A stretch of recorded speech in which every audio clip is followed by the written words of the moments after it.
Hey, Wellness Warriors, Antoinette here, host of New Normal Big Life. The moment you've been waiting for is live. New Normal Big Life 2025, Grit-Fueled Wellness Revolution.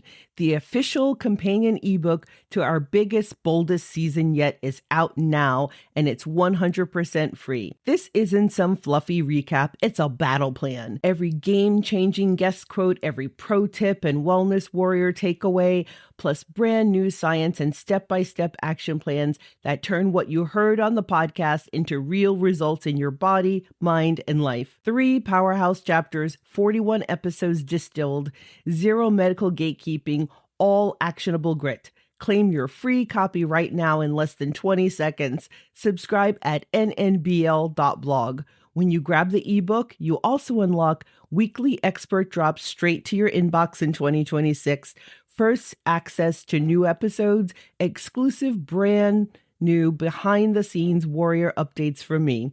2025 proved you're done being dismissed. 2026 is your year to rise stronger, clearer, and unstoppable.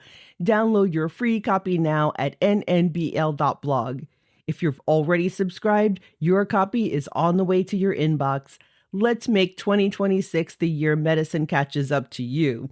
See you inside the book and on the next episode. What if the key to avoiding wintertime blues or seasonal affective disorder, SAD, is spending more time outdoors during winter? 2 concepts that researchers agree on are getting outside to enjoy winter activities and having a positive mindset toward the winter season are keys to escaping depression in winter. In this solo episode that I'm dropping as a 3-part series, I'll break down the data and show you how to incorporate 3 of my favorite winter activities: winter hiking, cross-country skiing and skijoring, and ice fishing into your winter SAD prevention strategy, and have more fun in winter than you could have imagined. Hi friends, welcome to the New Normal Big Life podcast. We bring you natural news and stories about nature that we hope will inspire you to get outside and adventure, along with a step-by-step plan to help you practice what you've learned and create your own new normal and live the biggest life you can dream. I'm your host, Antoinette, the Wellness Warrior. Before we get into today's episode, I want to thank our listeners for financially supporting the podcast and for the wonderful text messages and recent reviews from Kathleen, Joey, and Tina. We here at New Normal Big Life appreciate the time you spend listening and sharing the show with the people you love most. And we'd love to hear from you too. Join me on my X space, because if I can find friends and listeners on this challenging platform,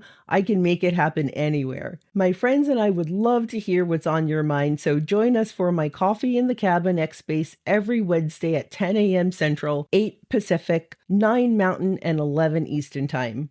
Drop your questions, vent, laugh, or hang out and listen. No agenda, no judgment.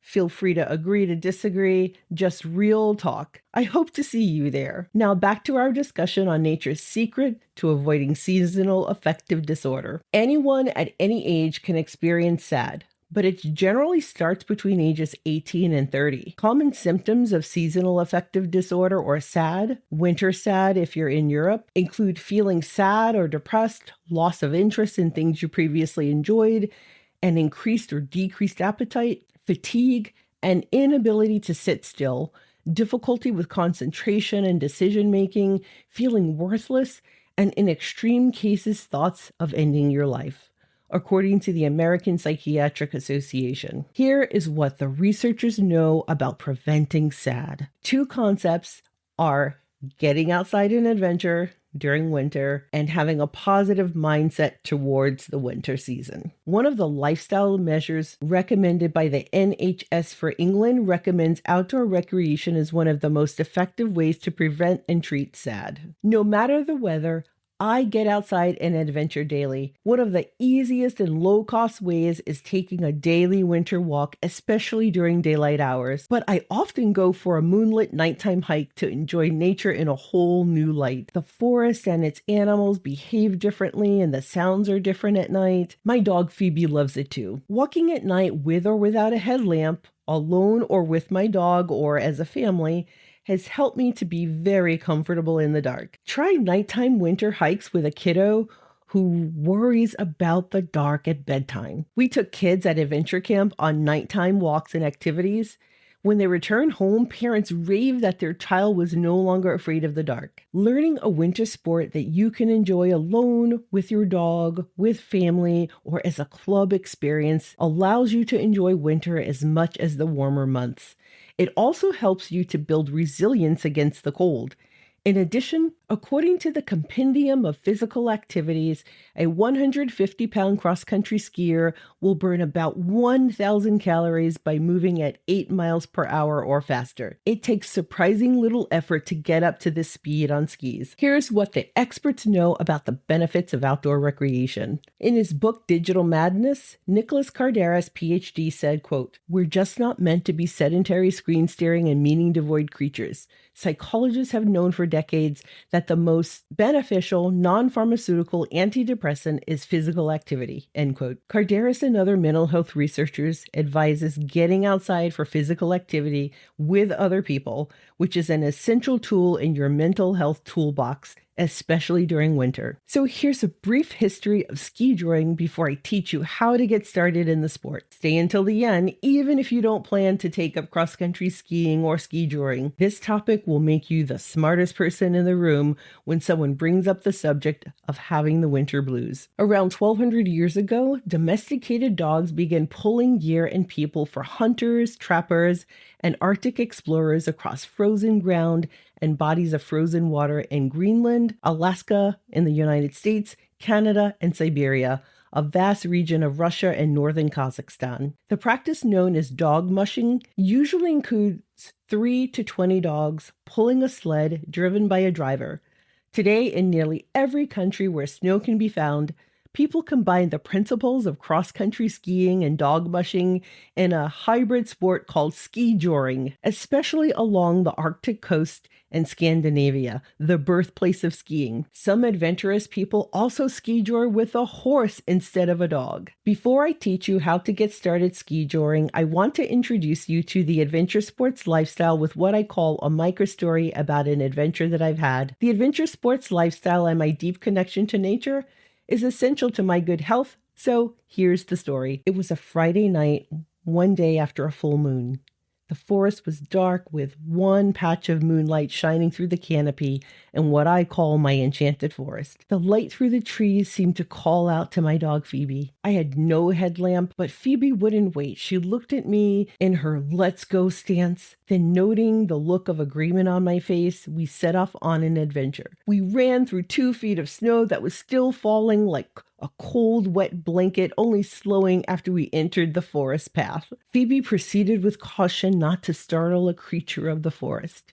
Bears, badgers, deer, squirrels, fox, and even a Canadian lynx that calls our forest home could be settling in for the night. Matt stood overwatch about a quarter mile away, hovering over a hot grill as he cleaned it after dinner. Yes, we grill in winter. It keeps us outside adventuring year-round. Our moonlit hike was peaceful and just what I needed to end a long work week. That is, until Phoebe and I heard the antlers of a large buck that we couldn't see clink against a tree. Phoebe sprinted to where the house as if saying, "I don't have to outrun that large animal, Mom. I just need to outrun you." Matt laughed as he watched his lady sprint through the snow back toward the light and safety of our cabin, and so did I. I did that. I hope this inspires you to get outside and adventure alone with friends or the people you love most. Quick heads up, wellness warriors, I don't let just anyone into this mic time. The only sponsors I ever bring on are products that I plan to use, personally use, swear by, and that have legitimately moved the needle on my health and my family's. No fluff, no fillers, no junk. So if you're serious about leveling up your energy, sleep, recovery, skin, whatever your goal is, do not bounce early. Stay to the very end of this episode. I'm dropping some of my absolute ride or die brands and exactly how they've helped me feel unstoppable. These aren't random ads. They're tools I stake my name on. You'll thank me later. Keep it locked. We're going all the way to the finish line together. So Here's how to get started skijoring. Getting started with skijoring is simpler than you might think. All you need is a desire to be outdoors in winter, a dog of any size and breed that loves to run and pull, and a few gear items for yourself and your dog. Be warned, if your dog does not have a natural instinct to pull, they may not be the best skijoring partner. Pulling is hard work, and some dogs, just like people, don't enjoy being cold, occasionally wet, or physically demanding work like pulling. Fortunately, my American Dingo mix Phoebe loves running, pulling, snow, and adventures with me. She's 45 pounds and in love with running in the snow. Unfortunately, at 15 years old, she can run and play in the snow, but not for long periods. So now, Matt is my new favorite cross-country partner, even if I low-key forced him into the sport by buying him skis, poles, and boots for Christmas last year. So here's what you'll need for skijoring. It's your skijoring essentials. First, we start with training. To start skijoring, begin with a dog with basic obedience skills like sit, down, stay, come, and stop. Reading a couple of books on basic dog training, dog psychology, and behavior would benefit anyone, even if you are an experienced dog owner. From there, you can easily train your dog to respond to the commands used in skijoring. Skijor with Your Dog, 2nd edition by Marie Ho Reto and Carol Kaynor, is an excellent resource on teaching your dog how to pull and teaching yourself how to work with your dog as a skijoring team. According to Ho Reto and Kaynor, there are 7 essential dog driving commands that you will need to teach your dog. Gi, turn right. Ha, turn left, ahead, straight ahead, or on by to have your dog continue straight, ignore distractions, or go past a turn. Line out to keep the tug line tight. Whoa to stop, get up, or hike to speed up, and easy to slow down. Next, you must gain confidence and competency as a cross-country skier before tethering yourself to your dog. Practice cross-country skiing alone first, paying careful attention to learn how to navigate easy downhill maneuvers because not all cross-country ski trails are flat. Master turning right and left while in motion and stopping, creating that pizza wedge with your skis, or using a hockey stop to stop yourself are important to master before adding your dog to the setup. Don't worry, you don't have to remember all of this because you can go to nnbl.blog, sign up for our newsletter, and every week you will have access to all of our downloadable step-by-step plans to help you create your new normal and live the biggest life you can dream. Next, you'll need an X-back styled harness and winter dog booties, especially if your dog will spend more than 1 hour outdoors in winter. When outfitting the skier in this team, begin talking with a knowledgeable person at your local sporting goods store or someone within your skijoring community about ski selection. The type of skiing you plan to do most often, backcountry touring, short trips, or racing, and the kinds of trails you will ski most often, groomed, ungroomed, icy, flat, hilly, wide, or narrow, will impact your ski choice significantly, and your skiing style will determine the ski pole length. Skijorers need boots that are more insulated than traditional cross-country skiers, and the boots must be compatible with your ski binding system. Buying a ski package like I did for Matt that includes boots, ski poles, and skis is an economical way for beginners to get started. Ski packages range from about $350 in the US. You will need a skijoring belt with a quick release, snap, and a tow line that connects from your belt to your dog's harness. A warm hat, gloves, an insulated and water-resistant jacket, and warm leggings are recommended. Be sure to dress in layers you can easily add, subtract, and stow away on your waist or in a small backpack. If you are slightly cold when you begin skijoring, hiking, or cross-country skiing, you have the right number of layers to avoid overheating and excess sweating when you begin moving. So where can you learn skijoring? There are 4 practical ways to learn to skijor. You can learn from friends or family, or join a ski joring club in your local area. Learn to ski joy through online videos on YouTube, hire a cross-country skiing instructor, or learn how to ski joy from books. I learned how to cross-country ski when I was in the Army. I forgot a lot and I had to reteach myself, and now I'm relearning downhill skiing. In summary, hope and a solution exists for those struggling with the winter blues. Setting a goal to learn how to ski joy, taking the time and effort to learn, and getting outside for an adventure could be just the solution to your winter sadness. In the next installment of this episode, you'll learn the history of ice fishing and how to get started in the sport. All right, wellness warriors, this is Antoinette Lee, your Ride or Die host, signing off for now, but I'm not letting you disappear on me. Every Wednesday at 10 a.m. Central, I'm pouring virtual coffee in the cabin on X Spaces, formerly Twitter, and I'm saving a seat just for you. We laugh, we argue, we unpack the latest episode, and we tackle whatever fire is burning in your world right now. No gatekeeping, no fake niceness, just real talk with real people wanting to connect and who are done being dismissed by the sick care system. Join us at 10 a.m. Central, 8 Pacific, 9 Mountain, 11 Eastern. The X-Space link drops every Tuesday, so turn on notifications for NNBL blog right now so you never miss it. Raise your hand to jump on the mic, listen in the shadows, or just sip coffee with us. Every single option is welcome. I can't wait to hear your voice in the cabin. See you Wednesday, Wellness Warriors. Don't keep me waiting. Magnesium, an unsung hero, fuels over 300 bodily reactions, from heart health to stress relief. Magnesium expert Natalie Girardo, founder of Rooted In, found freedom from anxiety, insomnia, and pain through topical magnesium. It transformed my life, she says, inspiring her mission to share this mineral's power. Cardiologist Dr. Jack Wolfson calls magnesium essential for heart health, helping regulate rhythms, blood sugar, and reduce inflammation. Up to 80% of people may be deficient, facing issues like depression, migraines, insomnia, or muscle cramps. For women over 40, magnesium eases menopause symptoms, boosts energy, and supports bones. Choosing the correct type of magnesium matters. Real stories, Natalie's and mine, highlight its impact.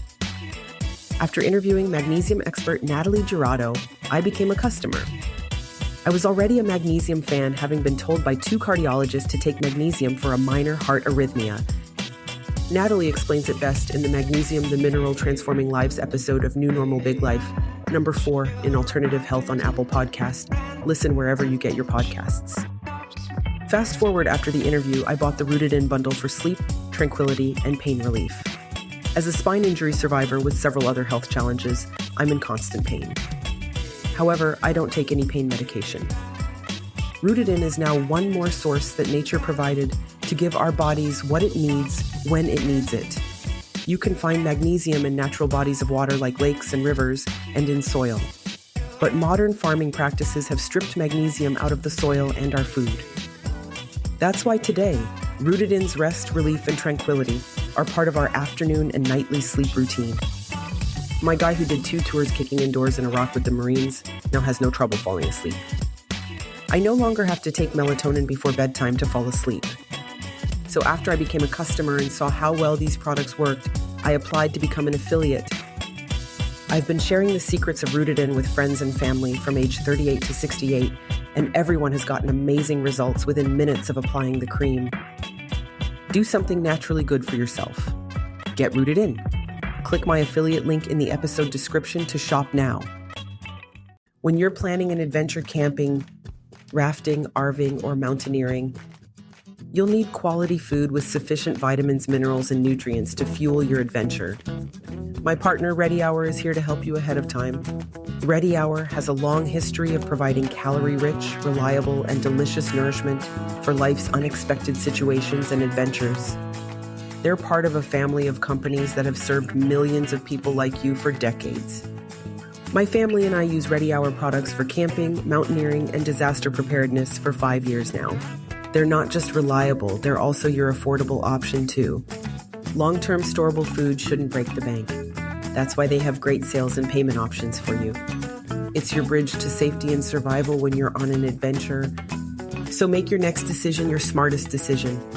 Be ready for adventure tomorrow, today. Trust Ready Hour. Ready to shop? Use my affiliate link in the show description. The information in this podcast is not medical advice and should not be treated as such. Always consult your physician or healthcare professional before pursuing any health-related procedure or activity. The information in this podcast is not medical advice and should not be treated as such. Always consult your physician or healthcare professional before pursuing any health-related procedure or activity.